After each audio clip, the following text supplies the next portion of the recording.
Right, good evening, ladies and gentlemen. We've got quite a long agenda tonight, so we'll get started. Any apologies, please? No apologies? Late items, yes, we have one. It's the review of the Derby City governance systems. Don, were you going to introduce this? Did you wish to speak to it?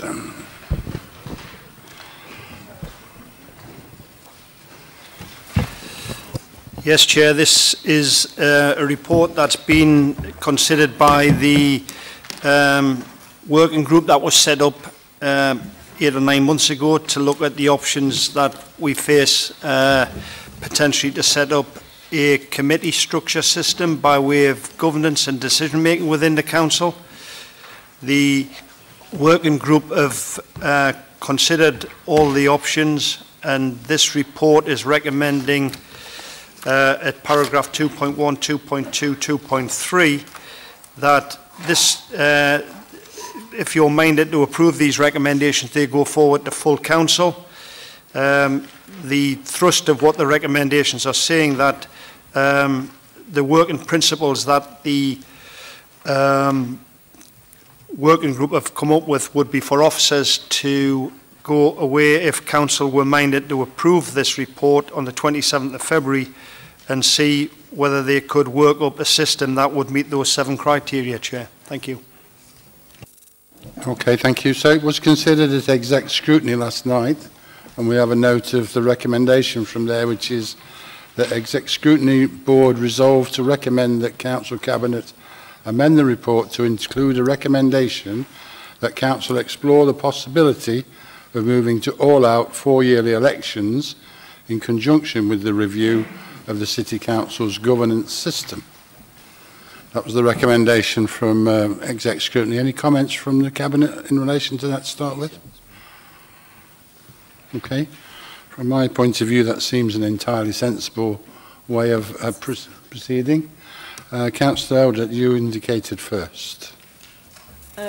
Thank you, Chair. Just absolutely, I agree with you. I think the recommendation from exec scrutiny is very sensible. It makes sense to look at all aspects of governance, and one of the key challenges that is continually identified by our partners across the city and internally is our electoral cycle and elections by thirds. And I think, as you know, the Labour group proposed a move to all-out elections 2 years ago now, I think. Unfortunately, we didn't get support for that, but it continues to be the position of the Labour group that we think that that's in the best interest of the city to move in that direction.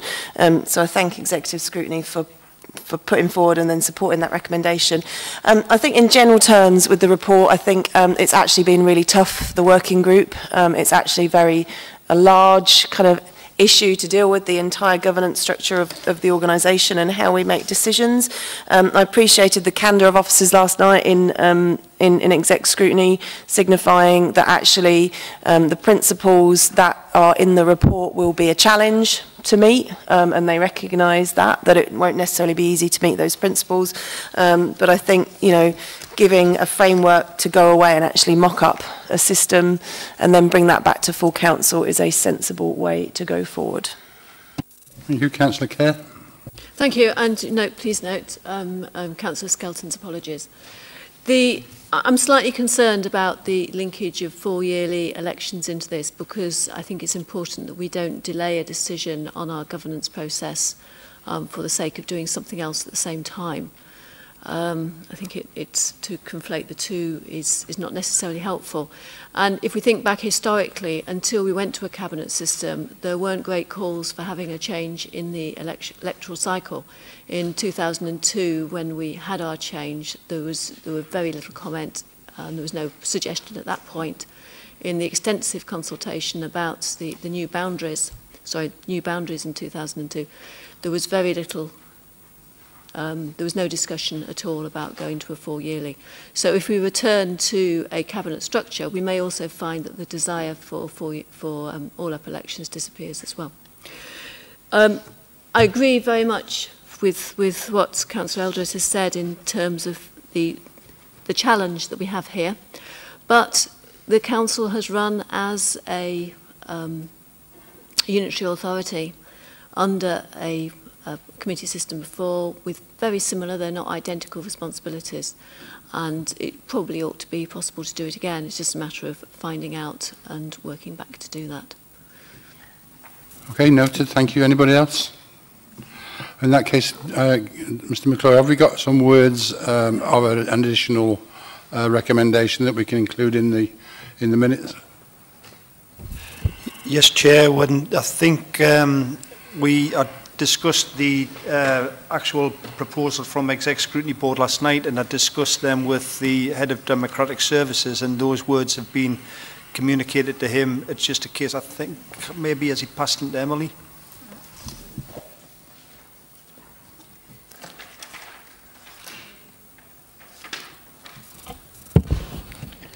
So we're including a resolution within the recommendations to agree to recommend that Council a recommendation that Council explore the possibility of moving to all-out 4-yearly elections in conjunction with the review of the City Council's government system.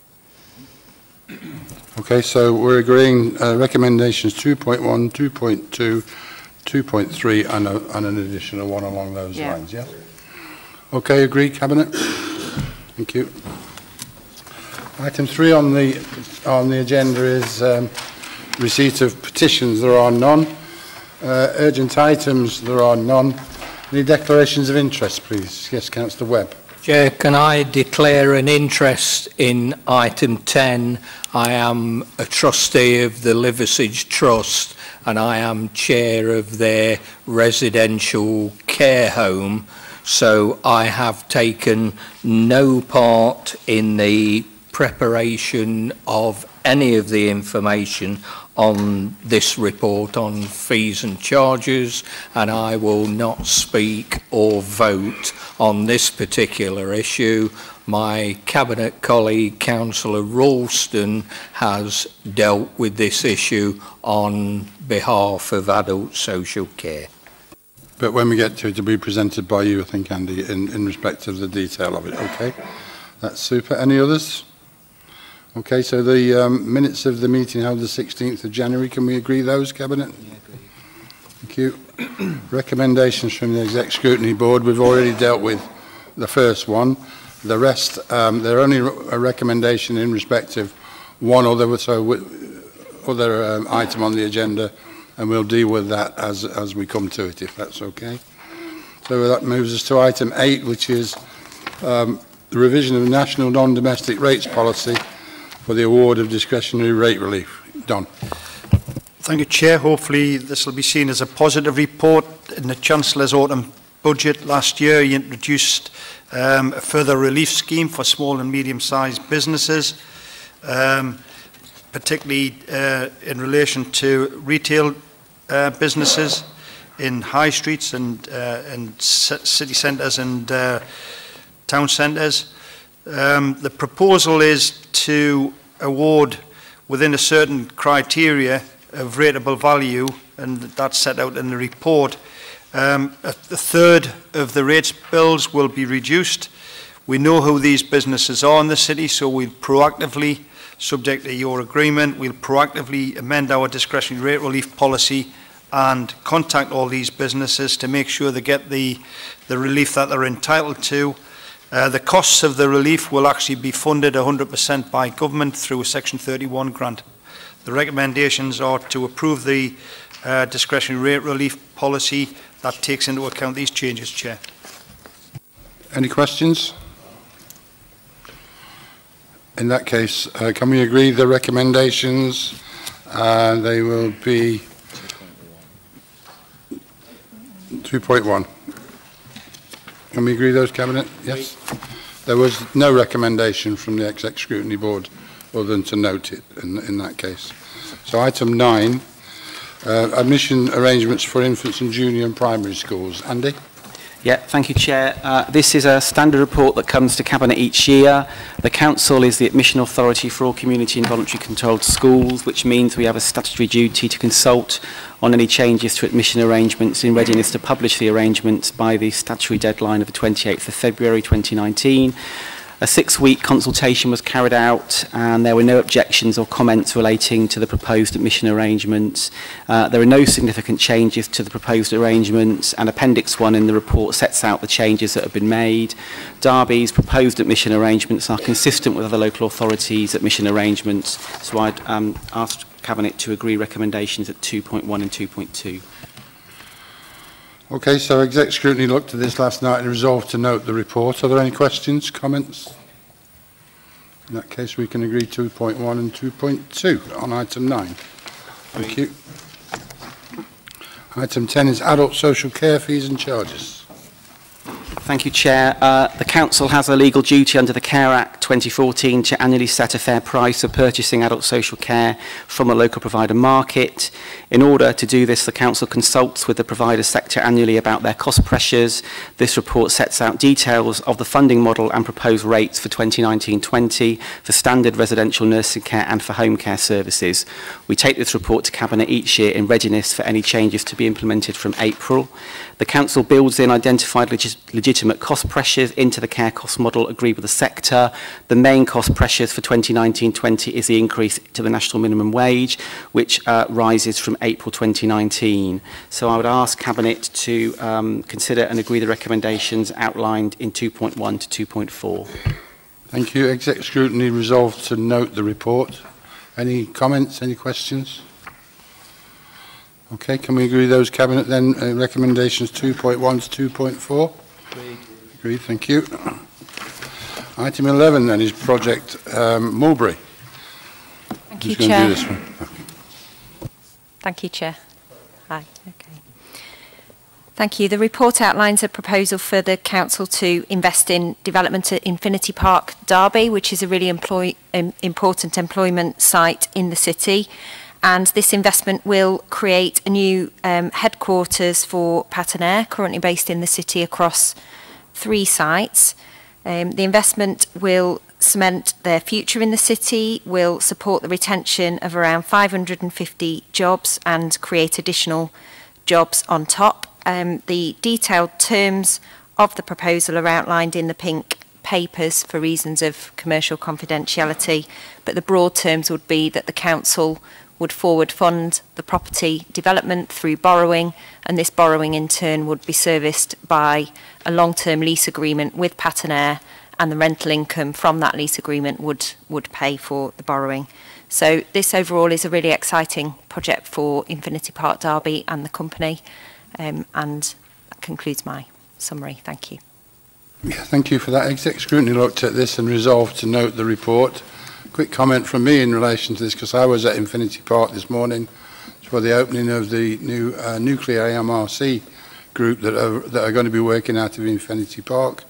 Massively significant potential for this to work with the universities and with big businesses around the city, and it's exactly what we need, along with this proposal for Pattern to get Infinity Park moving and develop into what it needs to be for the city and for the South Derby growth zone. So very positive, Matt. Yeah, just to add to that, Chair, that it cements our position as a world leader in transport engineering. Extremely good news for the city, and shows the Council is committed to help growing and enhance the facilities at the within the city, and obviously within this particular investment area. It cements our commitment to innovation too, which is something that we continue to do. Mr. Kerr?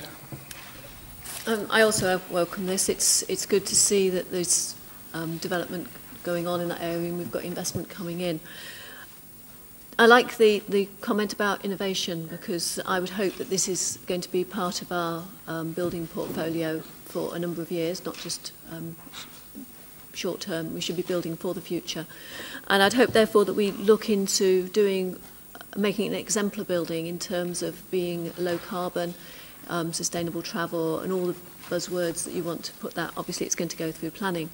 But if we are building with that, if we are designing something from the start with those sorts of aspirations, because it will then have a lower operating cost, which means that hopefully we can charge a higher rent, it'll be to our benefit. So I hope those sorts of things can be taken on board. Okay, noted, yes. Any other comments? Okay, in that case, can we agree 2.1 on item 11, please, Cabinet? Agreed.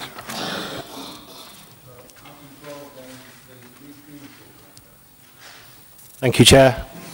To draw everyone's attention, I'll take us back to the summer when the commercial returns for the original scheme were returned, and they came back at 4 million more than expected, which meant a significant value engineering period took place, which extended the timeline. £2.3 million worth of savings were identified, and these are value engineering opportunities that will not impact on the facility mix, income generation or external appearance of the building.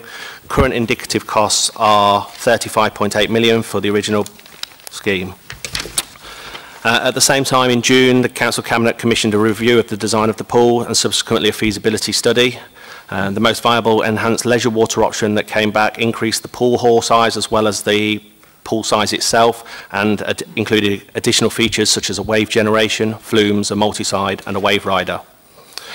In order to progress the enhanced leisure water option as the preferred option, concept and detailed designs will need to be completed, followed by a planning submission in the summer 2019 for a start on site towards late 2019 and an estimated completion in late 2021. The overall indicative capital cost for the new enhanced swimming pool complex stands at 42 million. That's 35.8 million for the original and 6.2 for the enhanced. Can I just draw your attention that FMG Consulting, who have worked on the business case for the 3 models originally, have also updated both the original scheme and the feasibility REBA stage 1 of the enhanced. The findings show that within the proposed revenue budget of 400,000 included in the medium-term financial plan, 2 options fit within this envelope, these being a trust and an outsourced model. Amongst recommendations at 2.10 is to delegate authority to determine the operational model for the venue. And 2.11 to note that the future of Queen's Leisure Centre will be subject to further work, including consultation and a future Cabinet report. I'd also just like to note that there is a correction that in 2.5 and 2.10 where it says Cabinet Member for Governance and Finance, it should read Finance and Procurement. All of the recommendations are held in paragraphs 2.1 to 2.12. Thank you. Okay, so Exec Scrutiny dealt with this again last night and came with 2 recommendations. The first one in relation to 2.5, the recommendation 2.5, it says to recommend that Council Cabinet remove the delegation detailed at recommendation 2.5 and request that the final designs were subject to Council Cabinet approval. They also made a recommendation in relation to 2.10 to recommend that Council Cabinet remove the delegation detailed at 2.10 and to request the operational model of the venue was subject to Council Cabinet approval. Comments? Councillor Grimmadale? Thank you, Chair. If I could just comment on 2.5. Designs for the swimming pool have been shared widely with the councillors up to this point, up to this part of the project. Therefore, it's reasonable to request delegated authority to approve the remaining designs for this project. We're not holding the decision up. We can provide a briefing on any of the designs required by a councillor. REBA Stage 4 designs for the original scheme have been shared, and we do obviously have a project team, active project team. We've made no decisions for Queen Street Leisure, and that will be subject to further considerations. And as the officer has pointed out, we can all note 2.11. Thank you, Chair. Councillor Kerr? I would support the requests from scrutiny on removing those delegations. I think it would be useful for not just councillors but the general public to be able to access the range of designs, and if it would otherwise come into the public domain probably only at the planning stage. And I think if there are changes that people are uncomfortable with, then it would be good to see them before enabling those comments to take place before planning. So I think it could save time rather than take time if we get enable another level of consultation. Cabinet does, of course, meet almost every month.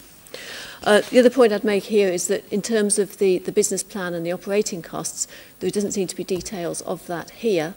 I guess that somebody has gone into it in some depth. One of the... Okay, in the white papers there aren't. Yeah.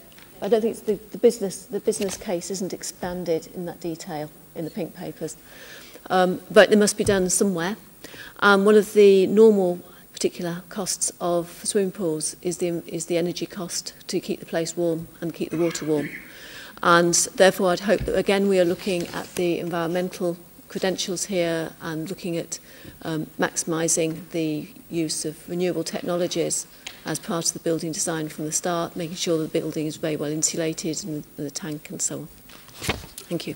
Okay, thank you. I'm sure energy costs will be a big part of what's of the business case and everything else that's considered along here. So, Councillor Eldred. Yes, I think that in relation to these delegations, I think, you know, generally supportive of this project. I think the general feeling is that we should get on with it, and I think Councillor Grimendell's right, we don't want to delay any decisions.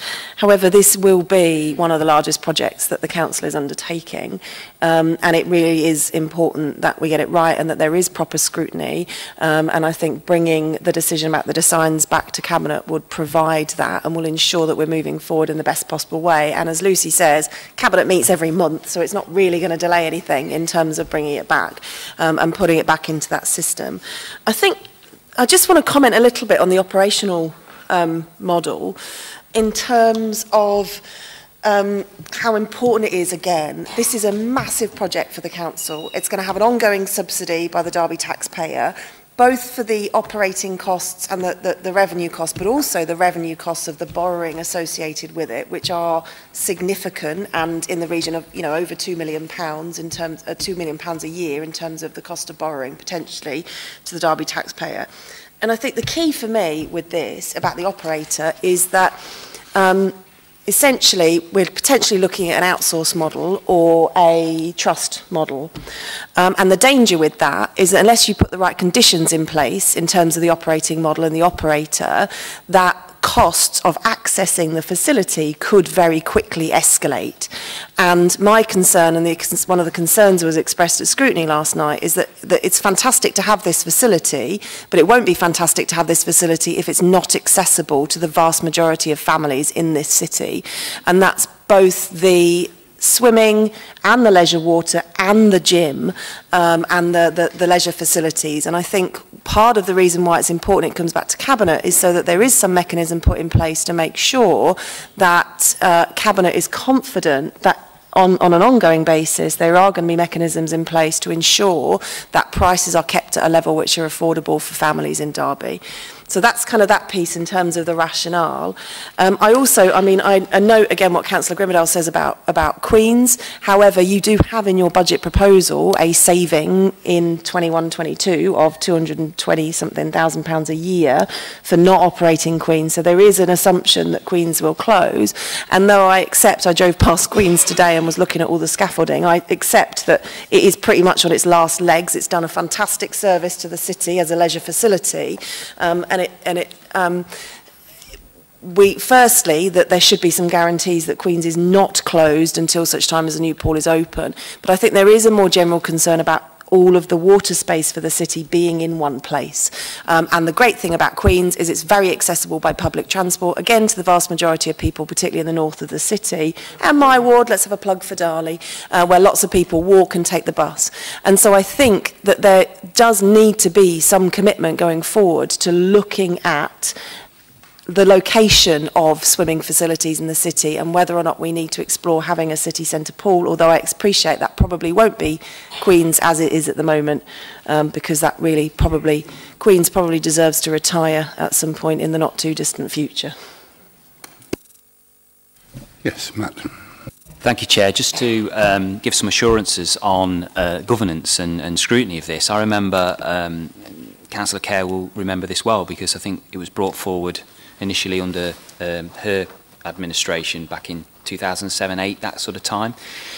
When I joined the council, I was on various committees, and I remember one of them, I can't remember the name of it, but it dealt with the River Lights proposal for the swimming pool. If you remember all of that, you know, we were pressing ahead with the River Lights pool, and we were at a very advanced design stage, I remember, and the Scrutiny Commission had sight of the designs, were able to scrutinise, were able to ask questions, to put forward suggestions, and so I don't see really how it would change this time. And when you've got major projects, surely within the scrutiny overview and scrutiny framework, that there'll be opportunities for councillors to scrutinise and have their say on projects that are moving forward, or elements thereof. If I'm wrong, then obviously someone can correct me, but that's what happened last time with regards to and the arena, same thing. You know, I remember being in several briefings as an opposition councillor with regards to the arena. So that's some assurance on that, in my view. On the business case, Councillor Eldred, I think that Councillor Rawson will certainly flesh this out, but I'm confident that with the enhanced option that we are pursuing, it gives this project and this facility far more stable and solid financial foundations to move forward. I think that it's what the city wants as well. I think it's what the public want and the public will enjoy, and families will enjoy, as well as providing a serious swimming space as well for the clubs and those who want to pursue their dream at the Olympics or whatever it might be regionally. So I think actually it's a good package. I think it's affordable. We've proven that. It's many, many positives. I think, you know, the previous administration, it seems a bit rich coming to us now about Queen's. I think there was no proposals as far as I was aware with what you were going to do with Queen's, or whether you had plans to refurbish that or keep it open as a central swimming pool. It seems a bit strange that that's coming through at this late stage. But I think that's all I've got to say about this at the moment, Chair. I'm very excited about this project, as I know Councillor Grimmadale is as the lead cabinet member on this, and I think it's going to be absolutely an excellent facility for the city of Derby for decades to come. Councillor Ralston. Thank you, Chair. I think it's fair to say on this note, as I think the officer involved did outlay, that the trust or outsourcing of a pool was always an option on the table, whether it was the original pool or the enhanced pool. It was always the most financially viable in terms of revenue cost to the council, and I don't think that has changed. In terms of going forward, I'm confident, you know, in terms of the project team now, there is much more involvement from cross-councillors, full cabinet are involved, and I'm sure going forward those briefings will be given to leaders and opposition leaders as well as the public when it comes to planning. But I think it's fair to say that we won't make the same mistakes as the previous administration on these sorts of things. We are very much briefing regularly with officers around the current financial situation, having regular briefings, keeping on top of projects and making sure we don't make the same mistakes again. And in terms of moving it to out of area, I think it was the previous administration that made that decision to move it to out of area by knocking down moorways and leaving us no real alternative than to look at, and as their plan was, to place it back there. And already, Lisa, you've noted that Queen's has done a fantastic job. I remember swimming there when I was sort of 5, 6. I'm 35 now, so it's done a good job so far, and before me, I'm sure. But it was never going to last forever, as nothing ever does. Thank you. Councillor Kerr. Yeah, I learned to swim at Queen's. That was a long time ago. It was even longer. Yeah, even longer. But my concern is that 10 years ago we put significantly more resources into our scrutiny function, and scrutiny met more than 4 times a year, which, except for scrutiny, the overarching one, the specialist scrutiny boards are only meeting 4 times a year now. So if you expected to go to scrutiny as a way of sharing it with the public and not just with councillors, it would actually cause delay. Whereas to send it back through Cabinet would cause less delay than expecting scrutiny to do a function of scrutiny towards the end point. So I'd very much encourage Cabinet to listen to the scrutiny recommendations from last night and let it come back round the cycle, which I think would not be significantly impact on anything. Councillor Grimmadale. Thank you, Chair. I'd just like to mention some of the letters I've recently received regarding the enhancement and the pool. I have a letter from Steve Layton, who's chair of the City of Derby Swimming Club, and he says, "I'm highly impressed with the latest enhanced design with the increased leisure water. Careful thought, planning and consideration is clearly being put into the feasibility study to reach a design that will without doubt result in a state-of-the-art swimming pool complex. The end result will be a facility that will attract many people from around the region and make the residents of Derby very proud. The enhanced leisure water is a great complement to the long course competitive pool, and together will service a wide demographic across the swim programme. I also have a letter from Steve Layton, also passed on to me a letter from Mel Marshall, who's the National Centre lead coach at British Swimming. And Mel says that I was thrilled to learn that there has been an additional leisure water facility added to the Build on Moorways. Swimming is an integral part of the heart of Derby. The city has produced over the years an Olympic champion and 6 Olympians, no mean feat. However, where did these big dreams begin? They began with the opportunity to participate, learn and develop through the sport. She goes on to add, myself, Adam Peaty, the Olympic champion, Sarah Vesey, the Commonwealth champion, would like to express our sincerest support.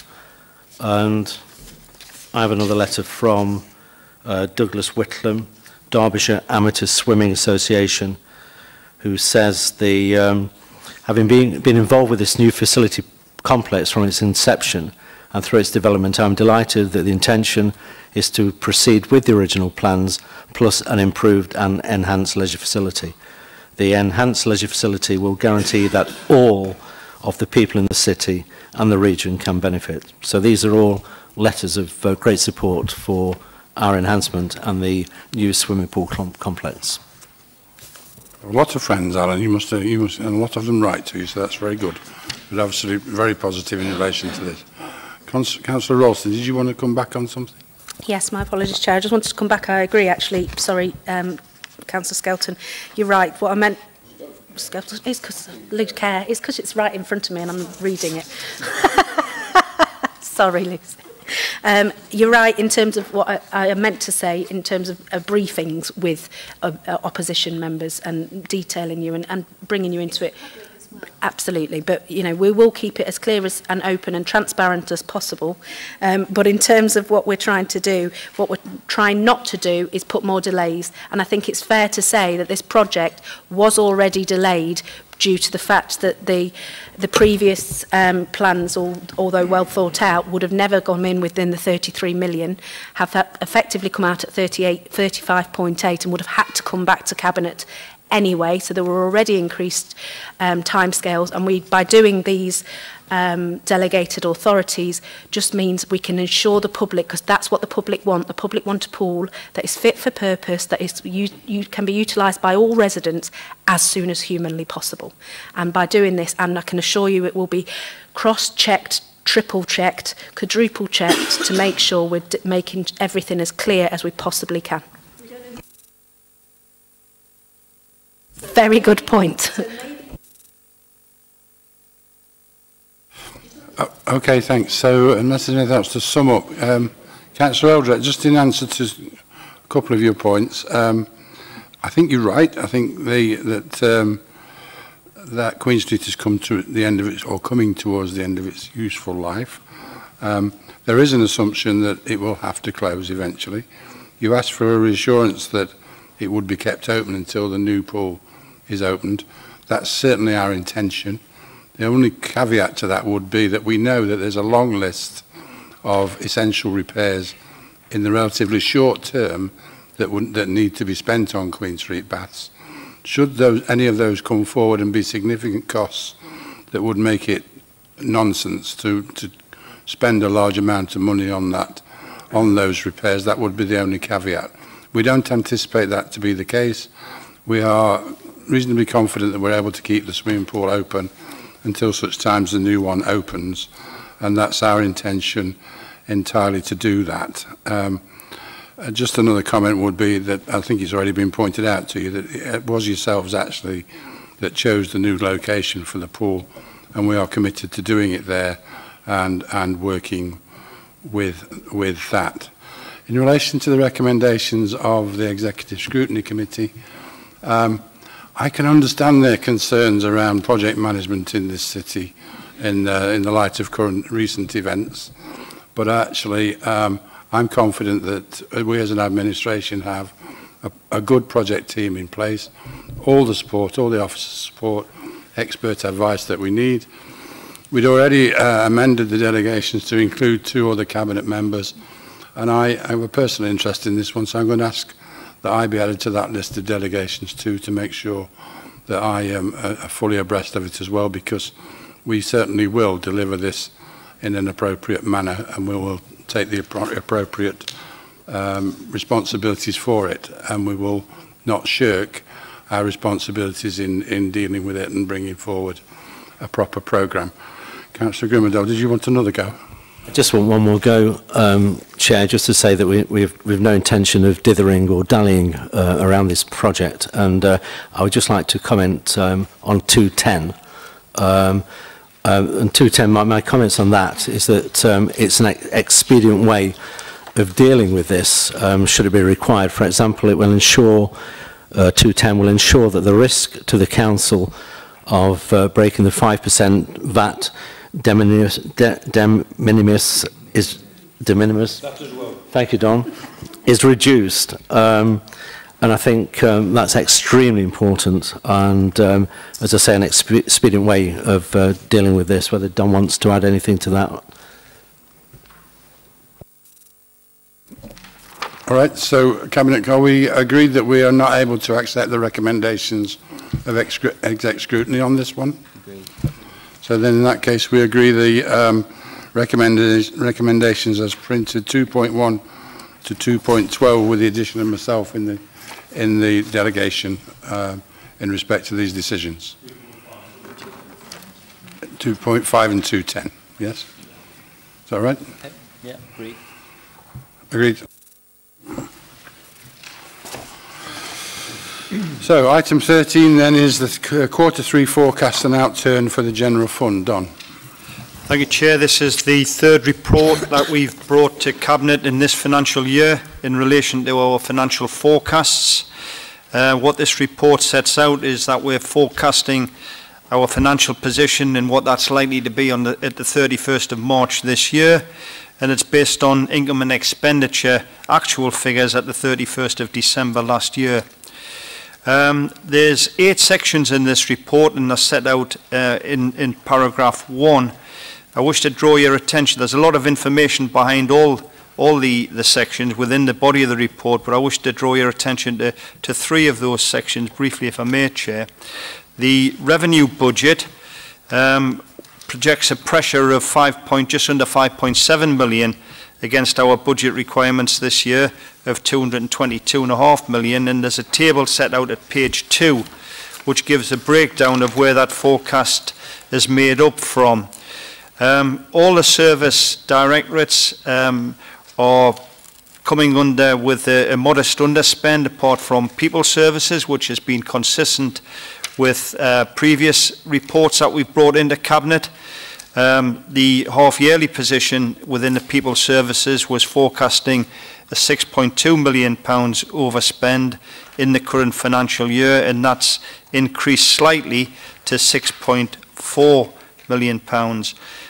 We continue to face significant pressures within children's part of the People's Directorate, and we're not alone in that. That is an issue across all local authorities that provide children's care services, and the reasons for that are set out in the report.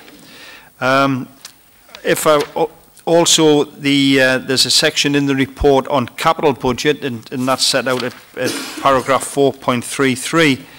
We've actually slipped a significant amount of our original budget, over £40 million of that original budget, into next financial year due to slippage in the delivery of the programme. The biggest one being, we're now confident that the Sinfin Waste Plant, where we've got £25 million worth of capital expenditure earmarked against that scheme, will not deliver by the end of March this financial year. So that's been slipped into next financial year. And dedicated schools grant, which is a significant budget for the council, £226 million. We continue to face significant pressures within a certain element of our funding, which is referenced as the high needs block, where we're forecasted to overspend in this financial year of £3.5 million. And we will be covering off that forecasted overspend, whatever it should be, from centrally held reserves. I would say on that, Chair, that again, we're not alone in this. There is a national lobby to the Department for Education, where all local authorities that provide school services are struggling to meet the costs associated with the high needs block across the school sector. There's 14 recommendations in the report, Chair, and they're set out at paragraph 2. Okay, thank you. So, yes, Councillor Kerr. It's a challenging situation, but and I'm not sure whether it's encouraging to know that we're not alone, and there are many other councils in a similar situation, or whether that actually makes it more depressing. But it does give us allies in the ask, and I know that there's already been a grant towards the costs of the high needs block that's been handed out from the government that doesn't go far enough, but it's a step in the right direction. Are we doing all we can in encouraging the LGA to be raising these issues on behalf of ourselves and other councils to the government, to ensure that they are really aware of this and seeing if the end of austerity means that we can actually have some of the money we need to provide the services that people so much require? And if we're not making those approaches, can we make sure that we do? I'm sure the answer is yes, but perhaps Councillor Williams would like to add a little flesh to the bones of that. Thank you very much, Councillor Kerr. Absolutely, we're making all the representations that we can. I'm working very closely with our LGA colleagues. I've spent a lot of time with the lead member there for the Children's Services, who is taking this on board from around the country, and you know, there are other authorities who are significantly worse situations than we are, but that doesn't mean to say that we shouldn't be lobbying. I've also been heavily lobbying the Minister and intend to show him when he comes to Derby what the issues are on the front line so he can see it for himself. I understand he's a very visual person, and I intend to make that very obvious to him and have that time to actually explain what the needs of Derby is, so that it's forefront in his mind that Derby is there, and continue to lobby in terms of all fronts for the LGA, the government, and we're also looking at working more closely with the sector in some co-production work to actually see what we can do for ourselves in Derby as well. So it's not an easy picture. If there's a solution to it, you know, the rest of the country wouldn't be in the same situation, but we're continuing to work there. I think there's a number of issues within this that are really complex, that there's not one size fits all and there's not one solution fits all.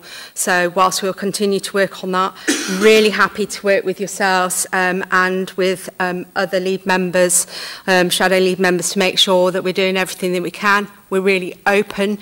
If you have any ideas on how to change that, again, come and let us know. Thank you. Okay. Any other questions, comments? I think from my point of view, I think there's some item of business going on in government that seems to be taking an inordinate amount of time from them.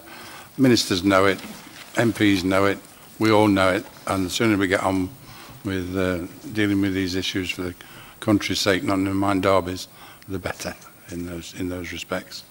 So we've got recommendations 2.1 to 2.14. Agreed, Cabinet? Agreed. Thank you. Item 14 is the medium-term financial plan 2019-20, 2022 and 23, and a number of other items which Mr McClure is going to refer to. Thank you, Chair. You're right, we've consolidated a lot of information into this one report. I should say that all of the information contained in the report is very important in setting out our budgets and financial plans for the next financial year and indeed across the medium term, across plan for the next 4 years. Mentioning briefly what isn't included, the key thing is our medium-term financial plan across the next 4 years. And as within that, we've set out a balanced revenue and fully funded capital budget for 1920 in the report. On an annual basis, we need to seek Cabinet and Council approval for our Treasury management and the way we invest and the Council taxpayers' money. And that needs to be an annual process, and that is a key section within the report. We've this year consolidated the position on our council housing stock, so there is a section on our financial planning around housing revenue account and also budget setting and rent setting for next financial year.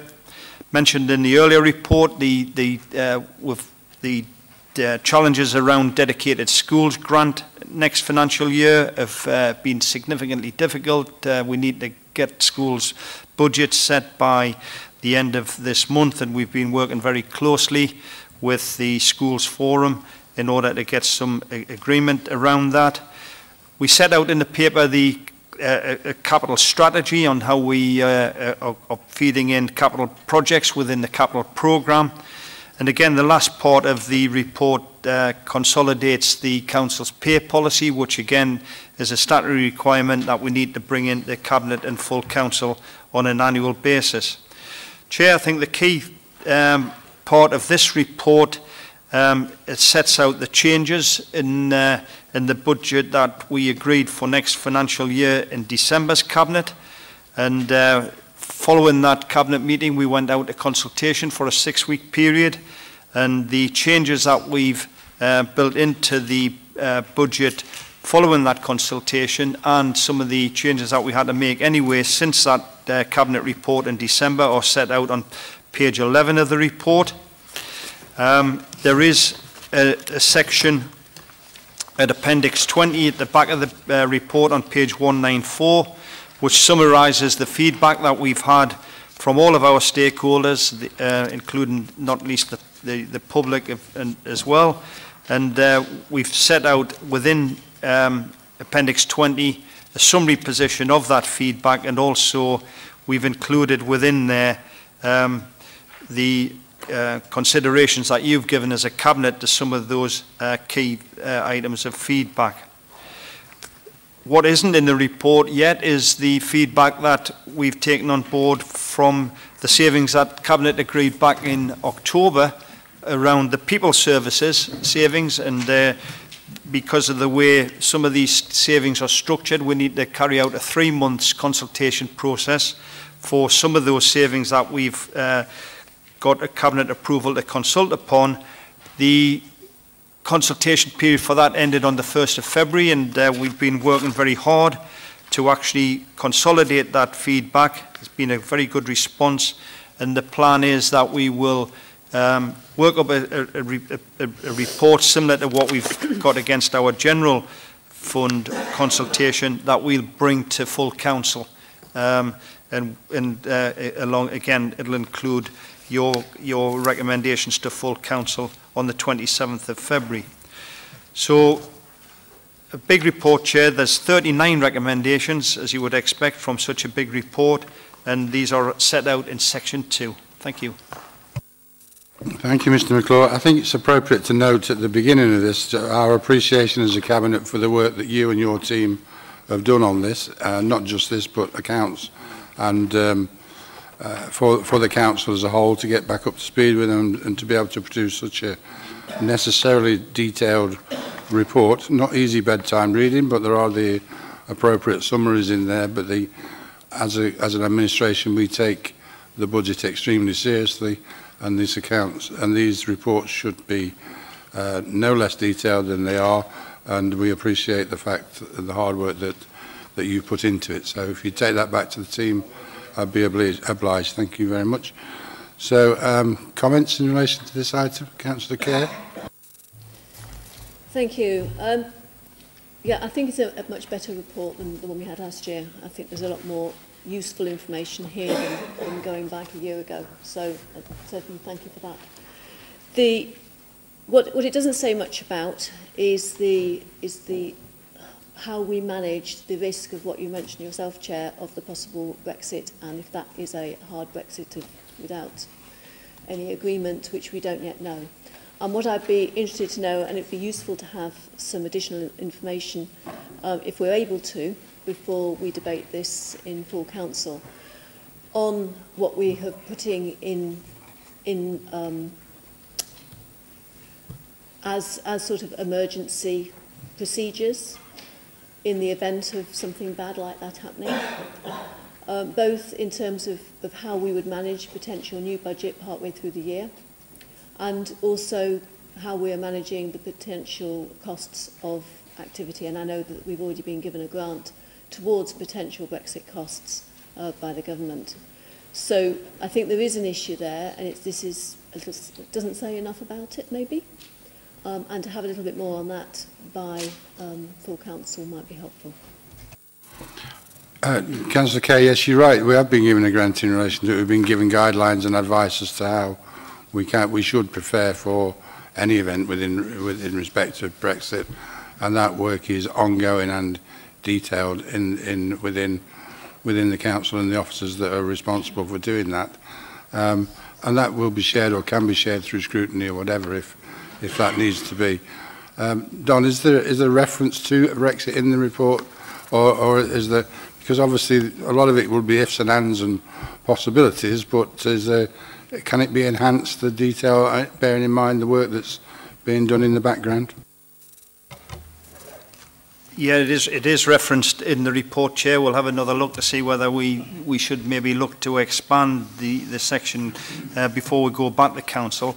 What I would say in answer to Councillor Kerr, she's right that government have recognised that there are financial implications around Brexit, certainly a no-deal Brexit for local authorities, and we've received a modest sum in 2018-19, 220,000 is the figure roughly, I think, and a commitment to give us further funding in 1920.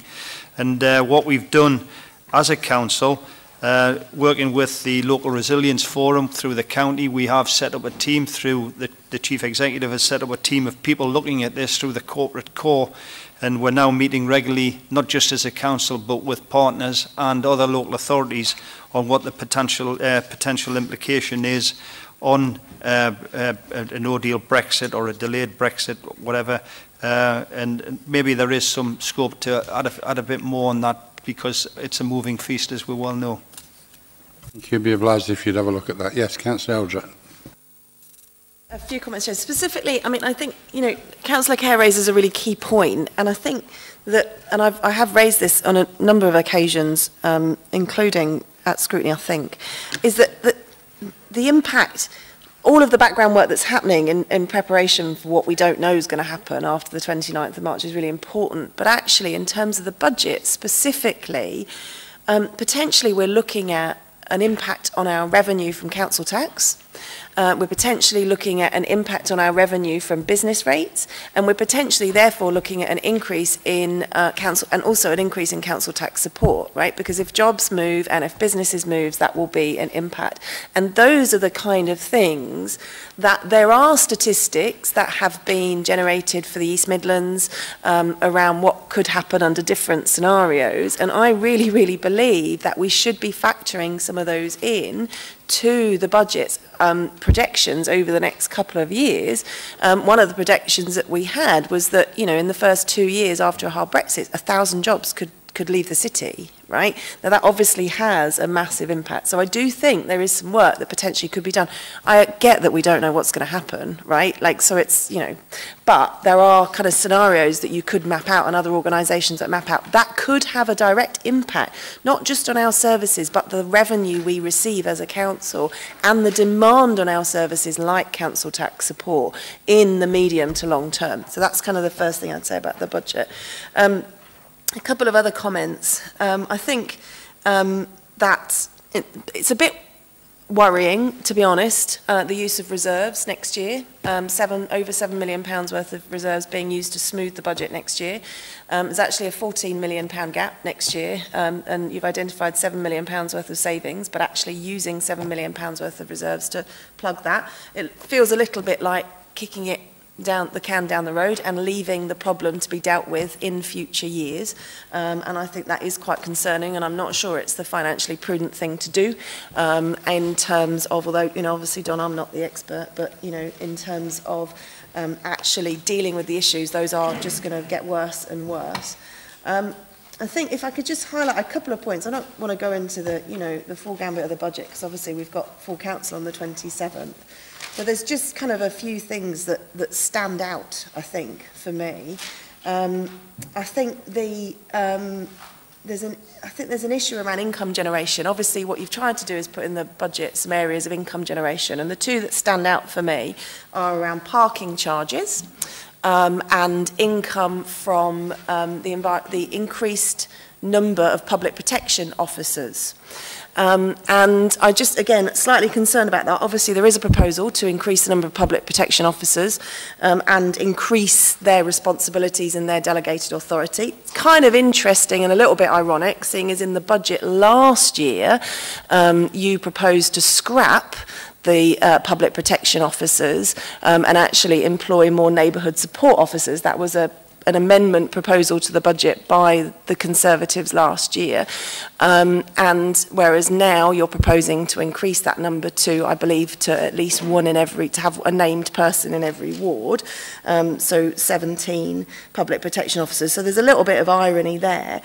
What concerns me is when the previous administration introduced public protection officers, that was about supporting neighbourhoods and working with communities to try and deal with issues that are important, like fly tipping and dog fouling, and the very important issues that we deal with as councillors on a day-to-day basis.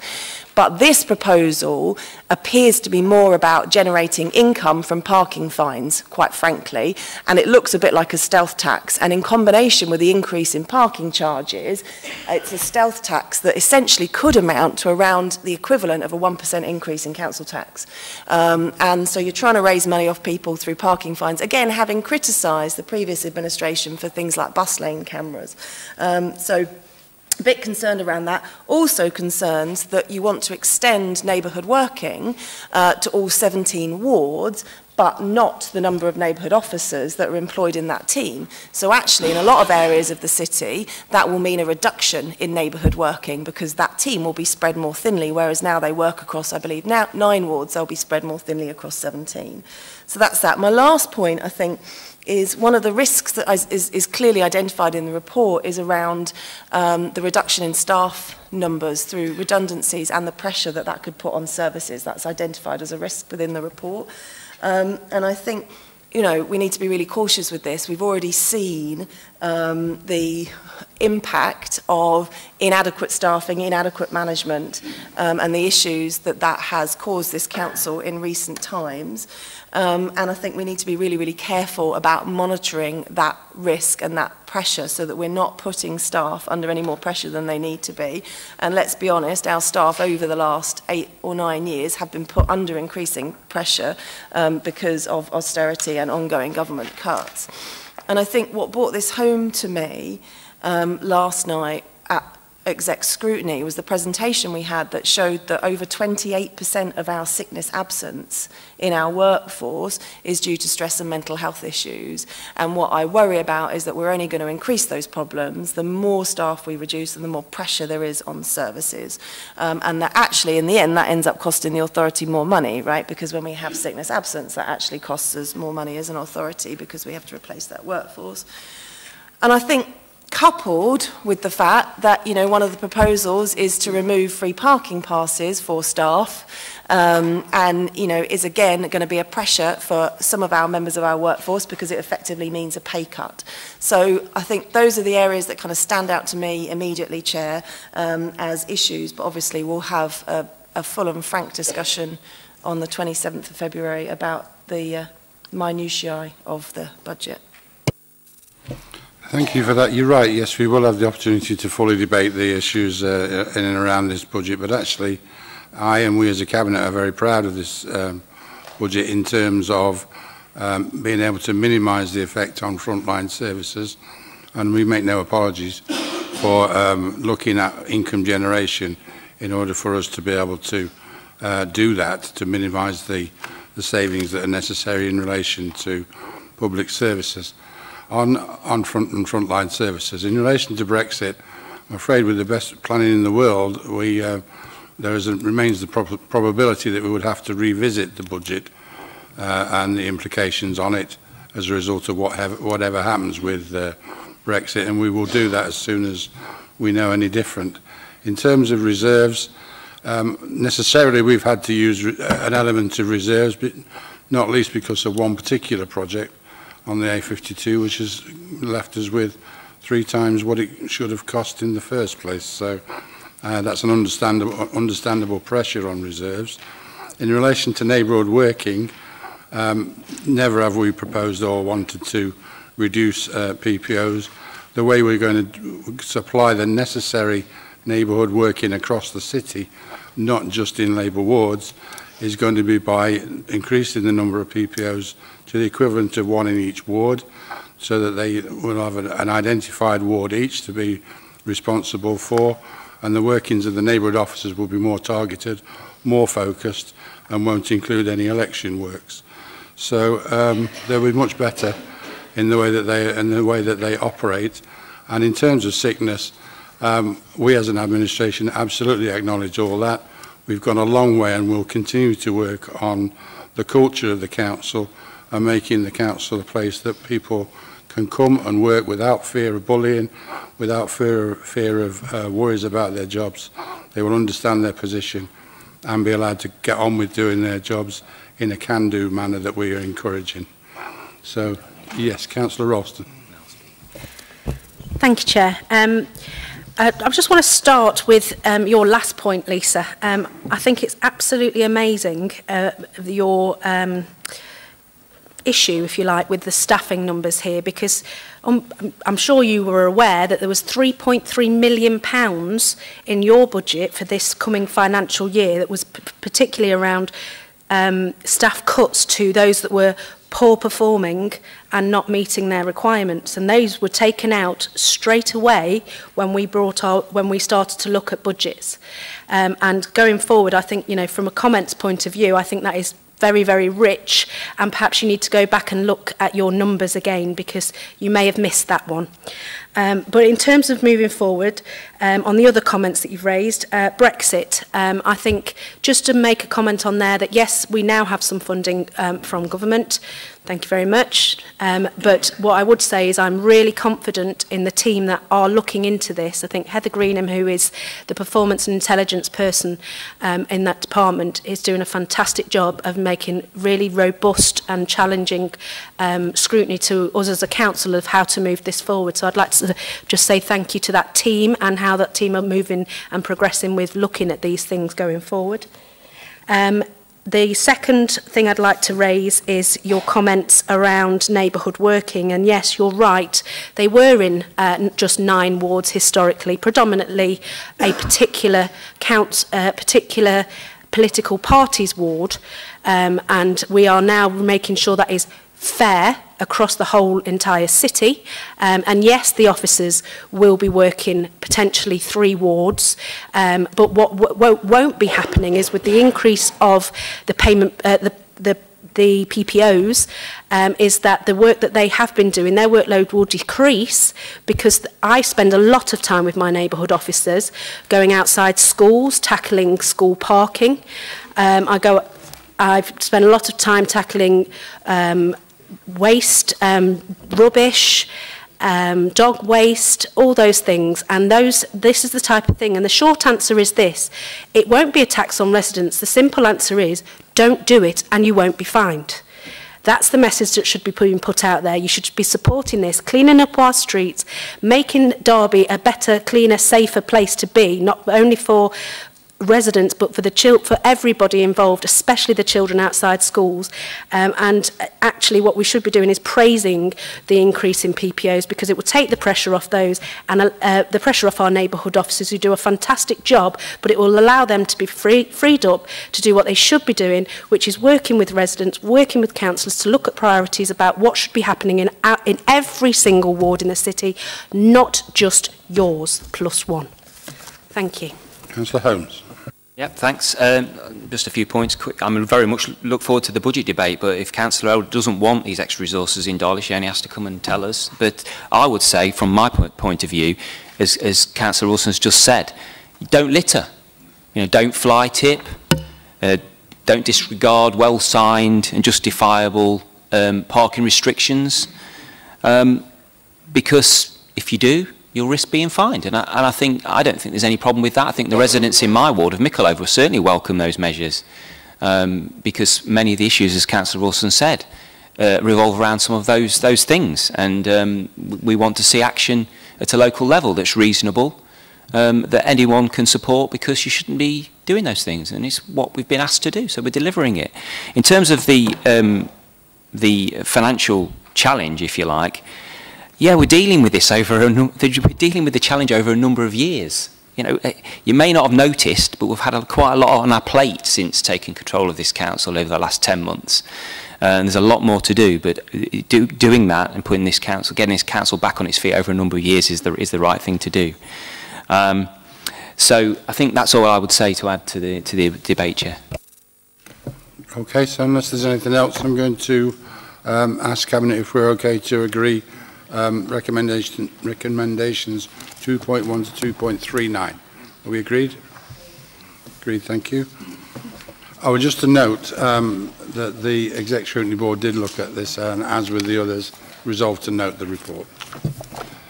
So item 15 is a report on the robustness of estimates and the adequacy of reserves. Mr. McClure. Thank you, Chair. This is a statutory requirement of myself as your Chief Financial Officer. I've got a statutory responsibility to produce a report that will run in parallel to the budget setting process, to advise you as a Cabinet, to advise full Council on the 27th of February, and not least our Council taxpayers, that the robustness of the estimates included in the budget and medium-term financial plan are such. Also to advise that the level of reserves and balances included in our financial forecasts are adequate, and also to recommend to full Council on the 27th of February that the medium-term financial plan that we've included in this report is robust as well across the 4-year period. And also there's the key part of the recommendations, the fourth recommendation, is to note the reserves policies that are policy running in parallel to this, which is set out in Appendix 4, Chair. Thank you. Any comments on this standard report? Okay, in that case, I'll put recommendations 2.1 to 2.4. Are we agreed?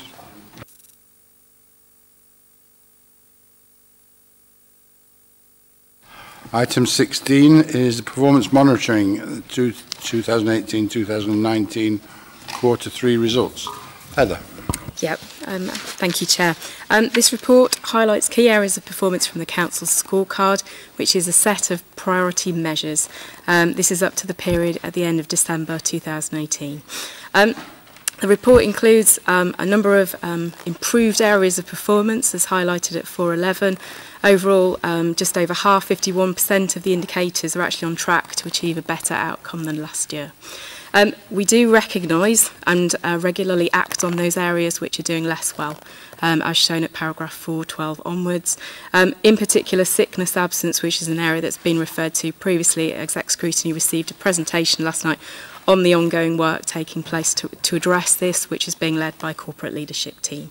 I would also just reference around education and healthcare plans, where actually a performance surgery will take place at the end of March to look into this. Further details on all aspects of the scorecard are shown in Appendices 1 and 2, and the recommendations are as set out at 2.1 and 2.2. Thank you very much. Any comments? Questions? Can I just make an observation? Thank you for the detail again in this report. We do value the performance monitoring in everything we do. We get traffic lights around the city on roads, but we also get them in reports from yourself. We get red, orange and green. We don't just respond to the red and orange. We do challenge on the green ones as well, because we're in control of what is happening at the council. But these reports are incredibly useful. So again, thank you very much for the content of these. Yes, Councillor Ralston. Just to correct you there, Chair, we actually do have amber, blue, red, green as options. I'm colourblind, so that doesn't work for me, but the shades are okay. Okay, so we have recommendations. Again, corporate scrutiny noted this report, and we have recommendations 2.1 and 2.2. Can we agree those? Thank you.